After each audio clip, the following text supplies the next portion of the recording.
Alors, bonjour à toutes et à tous. J'avoue que j'avais pas trop pensé au défi que ça représentait de présenter 4 projets de recherche en plus ou moins 30 minutes.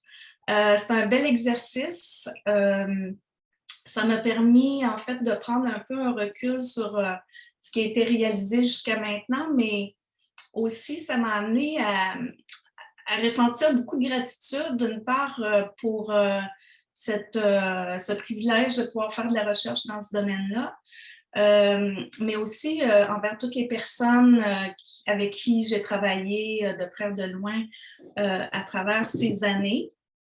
Donc, quand je vais vous présenter les projets de recherche, je n'aurai pas la possibilité de nommer chaque personne individuellement, mais je voulais vraiment le faire d'entrée de jeu, de remercier, entre autres, les participants à la recherche sans qui il n'y a pas de données de recherche, tous mes co-chercheurs, les personnes des comités consultatifs qui ont participé à plusieurs des projets que je vais présenter, les professionnels de la santé, professionnels de recherche et assistants de recherche qui permettent de réaliser ces études, bien sûr, les organismes subventionnaires qui permettent de faire ces études, mais aussi, si je me remets encore plus en contexte distal, je dirais, ça m'a vraiment amené à repenser à mes premières années quand j'ai commencé à faire du bénévolat en soins palliatifs. Et c'est vraiment de ces expériences-là, des liens, puis justement des expériences que j'ai vécues, autant avec les personnes en fin de vie, les proches, puis le personnel soignant, que ça m'a donné le feu de faire de la recherche dans ce domaine-là. Donc, je voulais justement commencer par ça. Et puis, pour moi, c'est important, étant donné qu'il y a 4 projets de recherche, d'un petit peu situer chronologiquement les événements qui ont marqué, précédé de façon concomitante et succédé les différents projets que je vais vous présenter. Donc, en ce qui concerne les années 90, les yeux sont rivés sur les Pays-Bas qui ont réglementé à ce moment-là, sans être une légalisation, mais réglementé les pratiques médicales de fin de vie, dont l'euthanasie et le suicide assisté. Et c'est à ce moment-là qu'ont commencé les grandes enquêtes pour permettre d'obtenir des données là, sur ce qui se passait réellement sur le terrain. Du côté du Canada, il y a eu le cas sur Rodriguez qui a vraiment suscité un réel intérêt, engouement pour la question du suicide assisté.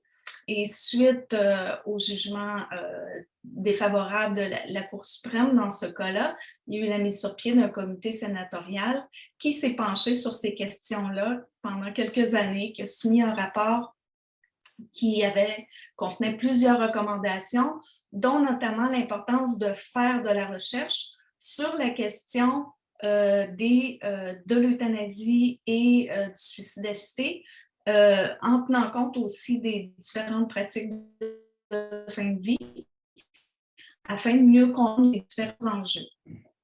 Donc, dès le début des années 2000, il y a les lois qui sont passées aux Pays-Bas pour le suicide assisté, l'euthanasie et la loi sur l'euthanasie en Belgique. Et c'est vraiment dans ce contexte-là que le premier projet de recherche que je vais vous présenter s'est tenu. Donc, le premier projet qui était dans le cadre de ma thèse de doctorat. Et puis ensuite, à partir de la des années 2000, il y a eu un ensemble d'événements qui ont mené éventuellement à la création de la commission sur la question de mourir dans la dignité, qui ensuite a fait ses travaux de consultation auprès d'experts, auprès d'associations, de groupes d'intérêt, auprès des citoyens aussi, et qui a émis en 2012 un rapport qui a mené éventuellement à l'adoption de la loi 2 et de façon concomitante avec le cas Carter au Canada. Donc, il y a eu les changements aussi au niveau fédéral.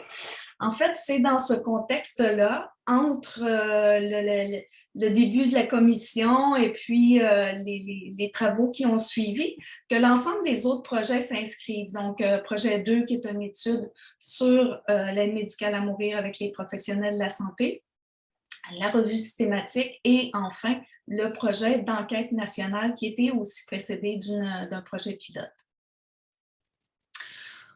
Donc, juste pour mettre en la problématique pour le premier projet, donc on est dans un contexte où on parle des possibilités de changement de loi. On voit aussi que c'est ce qui s'est passé notamment aux Pays-Bas et disons au moment de l'étude en Belgique, parce que ma thèse, la collecte de données, s'est réalisée en 2002, mais pour justifier ces changements de loi, on utilise différents arguments. Et ces arguments-là, il y en a certains qui peuvent être éprouvés scientifiquement, d'autres non. Et on utilise notamment l'idée que ça représente en fait les volontés de la population. On voit dans la plupart des pays industrialisés une augmentation graduelle des opinions de plus en plus favorables vers l'euthanasie. Donc, au Canada, ça, c'est des résultats du sondage Gallup. Mais aussi, d'autre part, avec les études, on voit déjà qu'il y a des études qui sont faites sur les attitudes sur l'euthanasie et des critiques par rapport à la méthodologie, les formulations de questions, etc.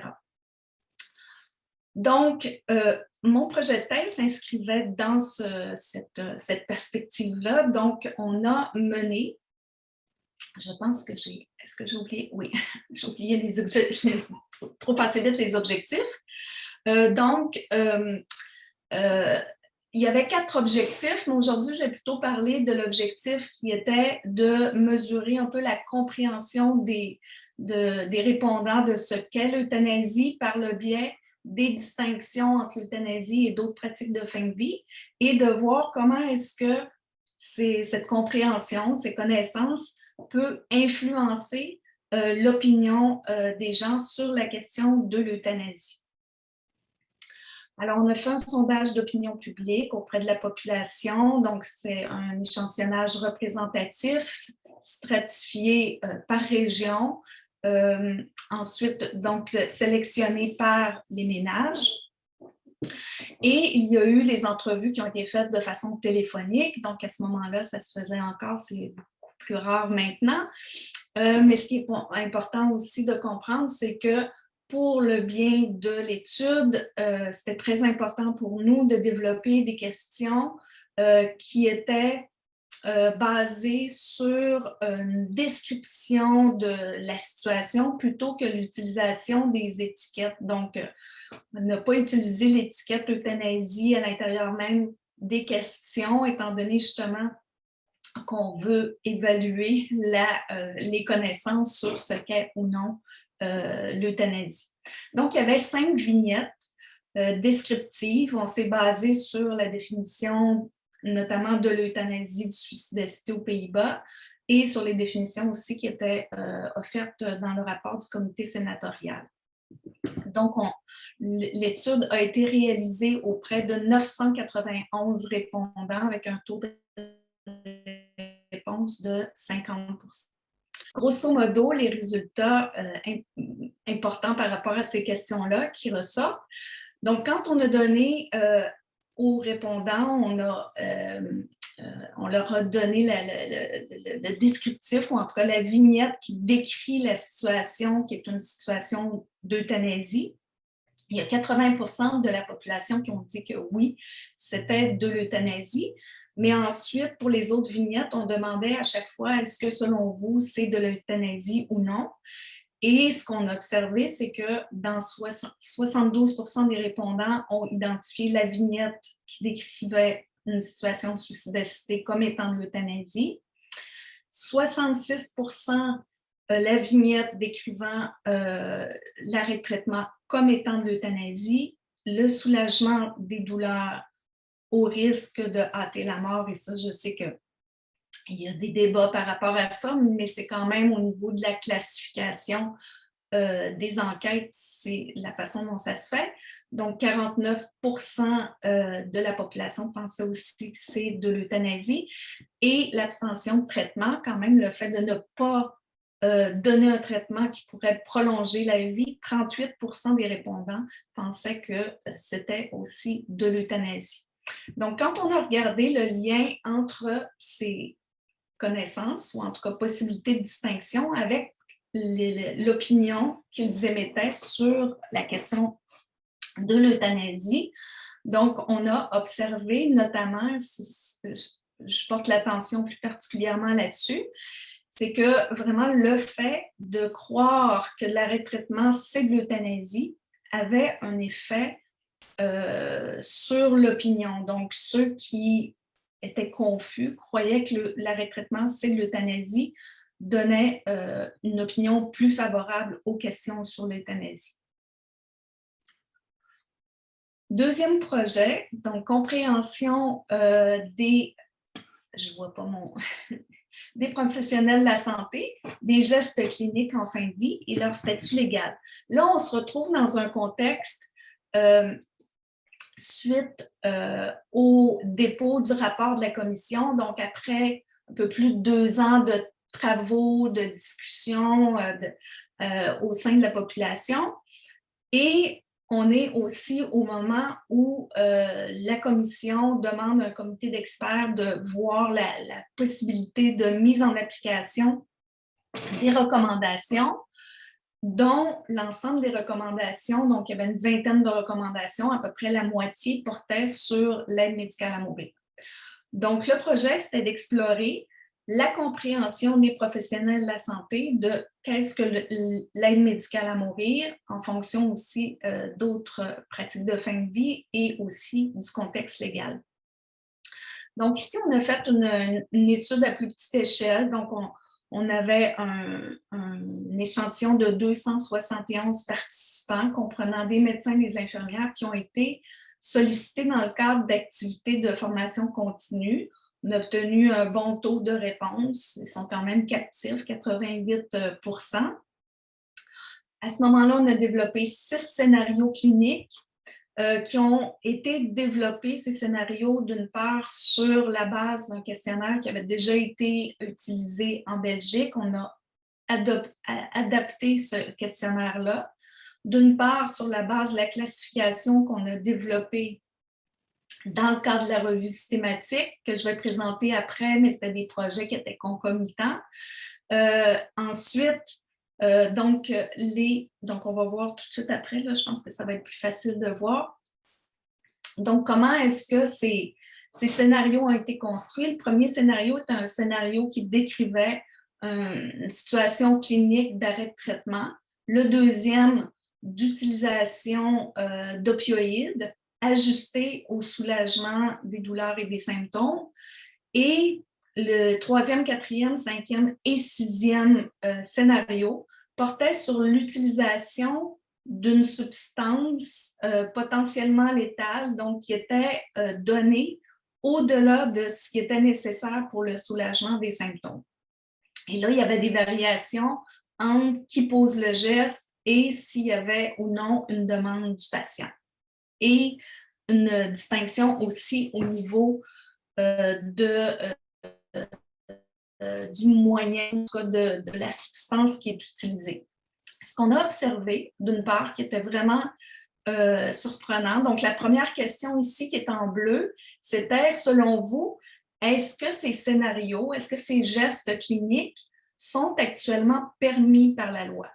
Donc, 54% des répondants ont dit que l'arrêt de traitement d'un traitement de prolongation de vie à la demande du patient était actuellement non permis par la loi. Donc là, on sonde des infirmières et des médecins. Donc ça, c'était vraiment un constat très surprenant qu'on a observé. Ensuite, quand on a demandé est-ce que pour chacun des scénarios, vous croyez que ces pratiques vont être permises si éventuellement il y a un changement des lois pour permettre l'aide médicale à mourir. Donc la loi n'était pas encore adoptée, mais ça faisait des années qu'il y avait ces discussions-là.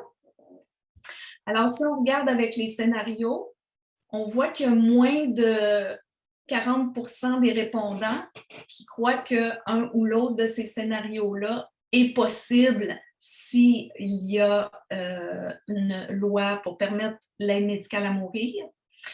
Ce qui est vraiment aussi intéressant de voir, c'est que malgré tous les débats, les discussions qui ont eu par rapport à ce débat qui était quand même un débat social ouvert, donc il était vraiment question que si jamais l'aide médicale à mourir était permise, que ça se ferait assurément à la demande de la personne. Donc, c'était vraiment un critère déterminant pour qu'on puisse permettre, par exemple, éventuellement cette pratique-là.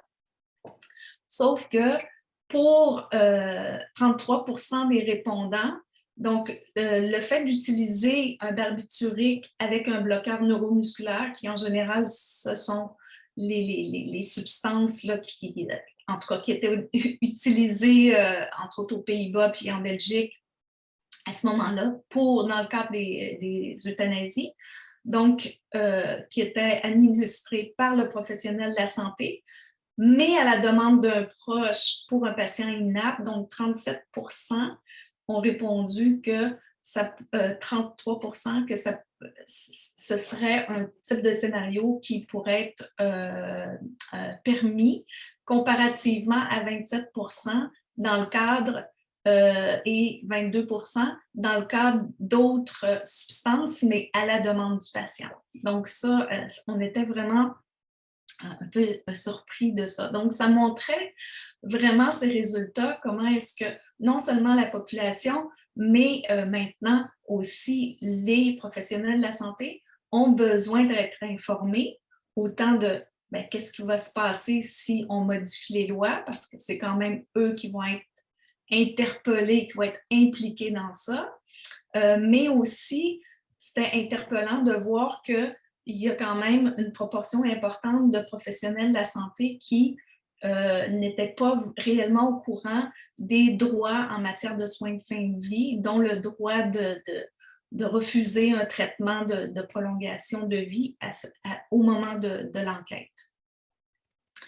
Autre projet qui est celui de la revue systématique. Donc, on a regardé les études qui ont été réalisées à l'international sur les pratiques de fin de vie, donc destinées à mesurer ces pratiques, la fréquence de ces pratiques, dont l'aide médicale à mourir, en tenant compte du contexte légal. Donc, ce projet-là, il a été réalisé aussi, donc, je dois le mentionner, avec beaucoup d'associations, de partenaires qui ont été interpellés à différents moments du projet, dont l'Association médicale canadienne, au niveau de la médecine familiale du Canada, donc l'Association du barreau du Canada. Donc, il y a eu vraiment beaucoup de groupes qui ont participé là, à nous aider à déterminer, par exemple, les questions de recherche, aussi à travailler sur, comme vous allez voir, au niveau des classifications.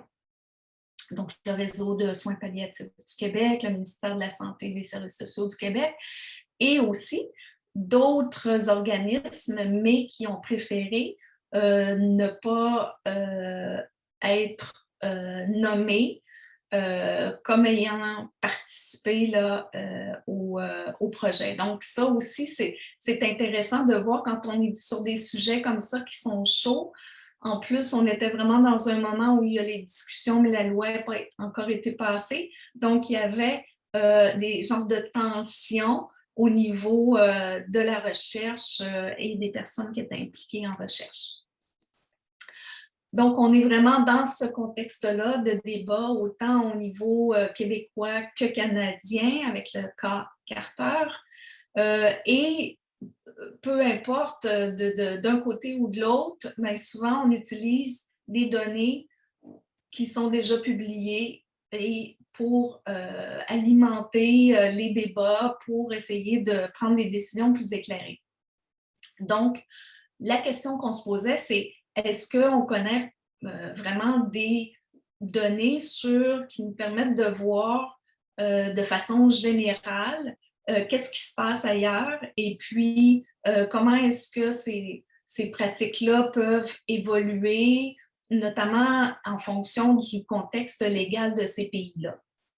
Donc, on a décidé de faire une revue systématique. Je n'irai pas dans le détail par rapport aux méthodes qu'on a prises. C'était vraiment les méthodes classiques là, de revue systématique. Mais on peut voir quand même qu'on est passé pour la revue systématique, par exemple, de 8000 articles identifiés dès le départ. Ensuite, on a diminué à 39 articles qui ont été retenus. Et là-dessus, quand on voulait vraiment pouvoir faire des comparaisons dans les pratiques entre ces études-là, étant donné les façons de mesurer, par exemple, les pratiques et aussi l'éventail ou la largeur des données qui ont été recueillies, par exemple au niveau d'un pays en soi, là, pas juste d'une ville. Donc, c'est seulement 22 là, qui restaient à la fin, là, qui portaient sur l'ensemble d'une juridiction en soi.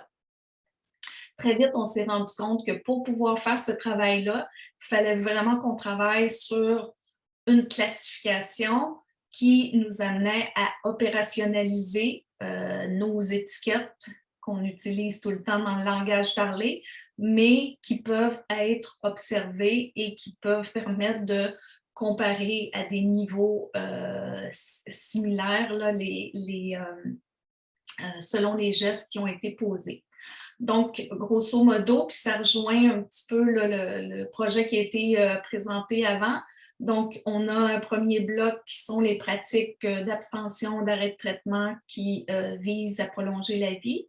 Ensuite, on a un bloc d'utilisation de substances ou médicaments pour soulager les douleurs et les symptômes, mais dont un effet secondaire possible pourrait être de raccourcir la vie. Donc, je sais que cette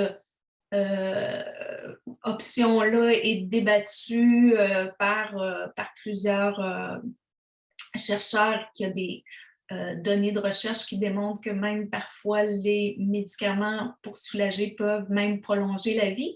Mais dans ce cas-ci, bref, les études sont vraiment construites de cette façon-là.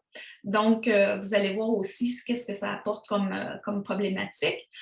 Et un troisième bloc qui est le bloc d'utilisation d'un médicament avec un potentiel létal. Et ça peut être soit la prescription, le conseil ou l'administration de cette substance.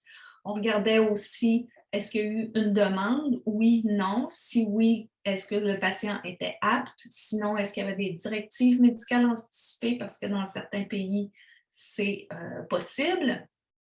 Et est-ce que la demande vient d'un représentant légal dans le cadre d'inaptitude? Et enfin, qui a posé le geste? Donc ça, c'est tous des éléments qui étaient tenus en compte pour éventuellement en arriver à faire la classification. Donc, qu'est-ce qu'on a observé grosso modo? Puis, c'est vraiment des mini-résultats, mais qui permettent quand même d'avoir des informations intéressantes. Donc, ce qu'on observe, c'est que de ces études-là, il y en a 62% qui ont été réalisées dans un contexte légal de permissivité. Et là, on parle par rapport à l'euthanasie et suicidacité, et 43% des études qui ont été réalisées dans des juridictions avec une approche restrictive au niveau législatif. On voit bien ici que ça ne représente pas, si on fait le calcul, ça ne fait pas 100%, mais c'est que il y a des études qui ont combiné des pays avec un statut permissif ou restrictif.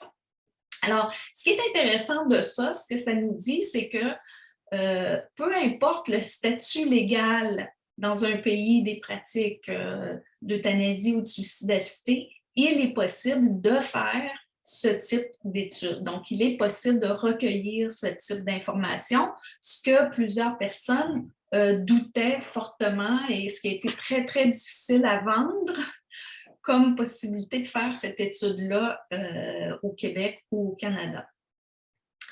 Donc, on voit aussi qu'il y a très peu, un petit peu plus que le quart des études, mais peu d'études qui permettent de faire des comparaisons, soit des comparaisons parce qu'il y a eu une répétition de l'étude dans un même pays, une même juridiction, ou de pouvoir faire des comparaisons entre des pays qui ont des contextes législatifs différents. Donc, ça, c'est intéressant en soi et aussi, ça démontre la difficulté de pouvoir poser un regard, un jugement sur l'impact ou l'effet des politiques publiques sur les changements qui s'opèrent, par exemple, avant et après un changement des lois. Alors, quand on regarde l'ensemble des pratiques, la façon dont ils sont, disons, libellés, là, après les avoir classifiés en fonction de notre classification qu'on a développée. Alors ici, peut-être ce qui ressort, là, ce qui est intéressant de voir, d'une part, au niveau de l'euthanasie en soi, l'utilisation d'une substance létale qui est administrée par le médecin avec la demande du patient. Donc, on voit ici une augmentation de 0,71 à travers les études qui se situent dans notre range. Donc là, on se retrouve maximum jusqu'en 2012. Là. Donc, c'est sûr que si on refaisait ça, par après, on pourrait peut-être obtenir des résultats différents. Mais c'est ce qu'on observait à ce moment-là. Ce qui a été très, très surprenant, c'est l'augmentation très importante d'utilisation d'opiacés ou de sédatifs avant le décès. Ce qu'il faut comprendre, c'est que la classification des pratiques ici, c'est en principe, là, dans les études, c'est non mutuellement exclusif. OK? Donc, c'est mutuellement exclusif, dans le sens que ce qui va être rapporté et documenté, c'est le dernier geste qui a été posé juste avant la mort. Donc, par exemple, ça voudrait dire que il y a eu une augmentation importante dans le dernier geste qui a été posé avec l'utilisation d'opiacés. Et même chose au niveau des sédatifs, mais ce qui est intéressant de voir aussi, c'est que pour la sédation palliative, c'est seulement à partir des années 2002 à peu près qu'on a commencé à avoir des données sur ce type de pratique-là qui expliquent aussi qu'on en voit qu'il y a eu une augmentation. Par contre, un des éléments qui est vraiment qu'on a trouvé problématique, c'est que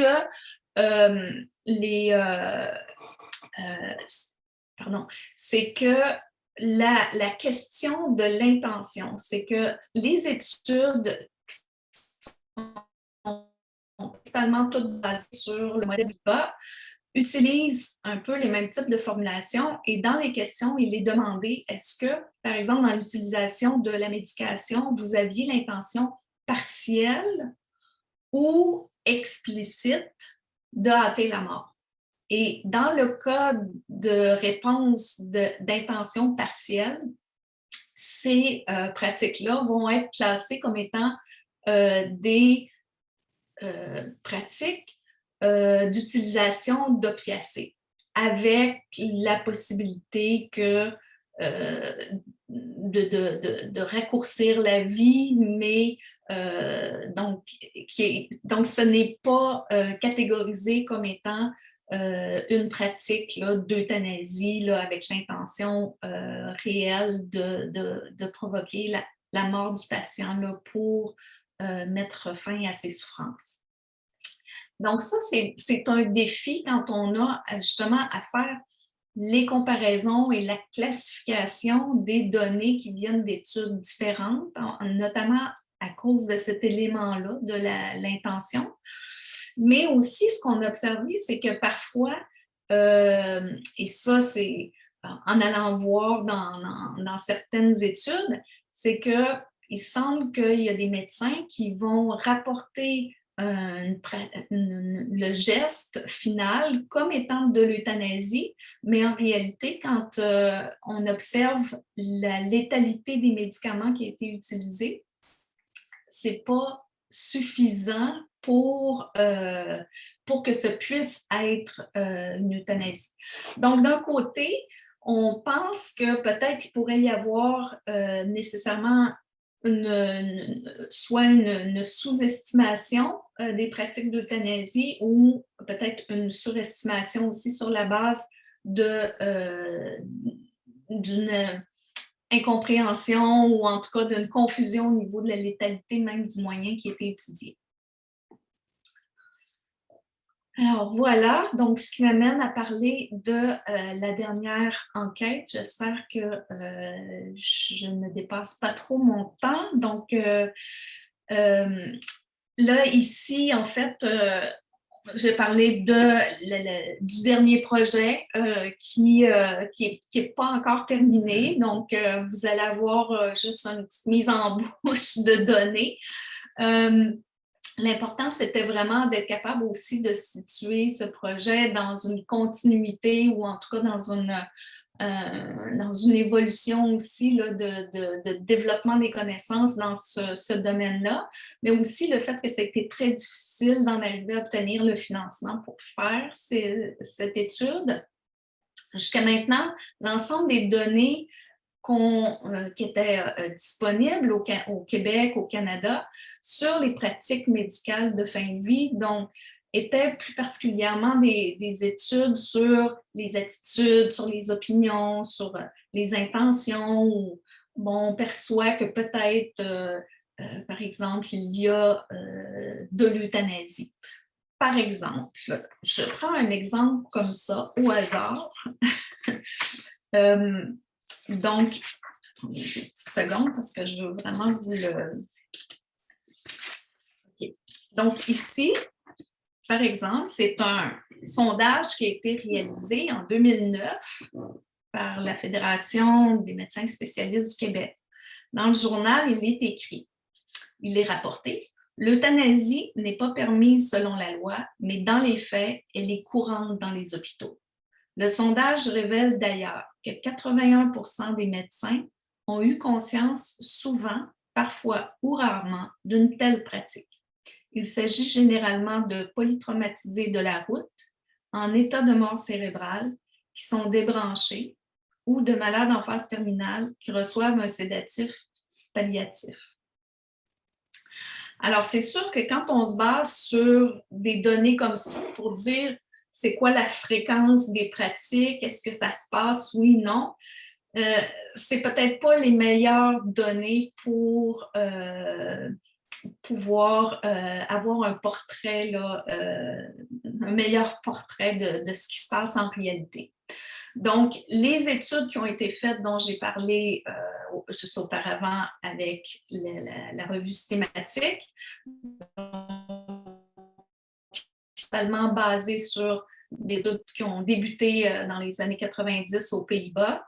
Plusieurs pays se sont inspirés des travaux de ces équipes-là et qui ont été là, répliquées à différents endroits.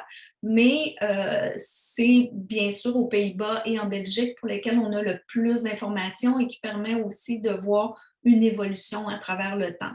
Donc, c'est vraiment une utilité importante. D'autre part, la mesure de ces pratiques est plus sur le type descriptif, donc la mesure, l'opérationnalisation des concepts là, est bien faite. Nous, on a bien sûr identifié certaines choses qu'on ferait peut-être autrement, mais bref, donc ce sont des données qui sont importantes. Aussi, qu'on a observé, c'est que ces enquêtes-là, ces grandes enquêtes-là, peuvent nous donner accès à des informations qui sont autrement difficiles à obtenir. Il y a comme 3 grandes sources de données qu'on peut obtenir sur, par exemple, les pratiques. Puis là, je restreins sur l'aide médicale à mourir, ou ici l'euthanasie suicidacité, ce qui nous vient de la jurisprudence, donc ce qui se ramasse devant la Cour, ce qui est déclaré aux organismes régulateurs, donc les commissions de contrôle, et les études empiriques. Ce que ces études ont permis, ces enquêtes-là, c'est de voir que les études empiriques permettent de cerner ou d'identifier autant des pratiques qui peuvent être conformes que non conformes aux critères de minutie qui sont présentés dans la loi. Donc, la déclaration qui est faite aux commissions de contrôle en soi, oui, ce sont des données importantes, intéressantes, mais non suffisantes parce qu'il y a une sous-déclaration des médecins sur des pratiques qui ne sont pas conformes par, justement, risque d'être poursuivis.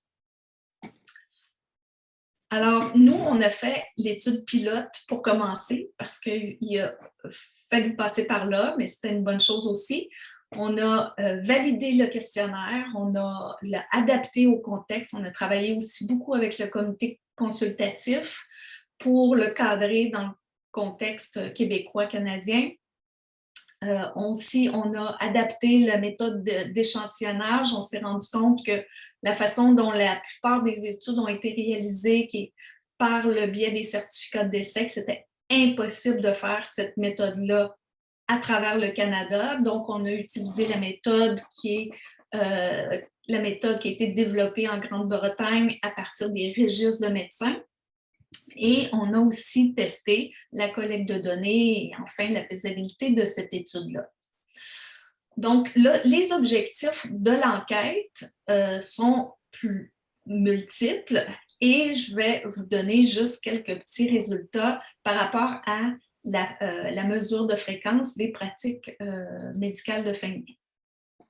Donc, la méthodologie, c'est une étude qui a été faite à travers le Canada. Les médecins ont été sélectionnés de façon aléatoire à partir d'une liste des médecins à travers le Canada.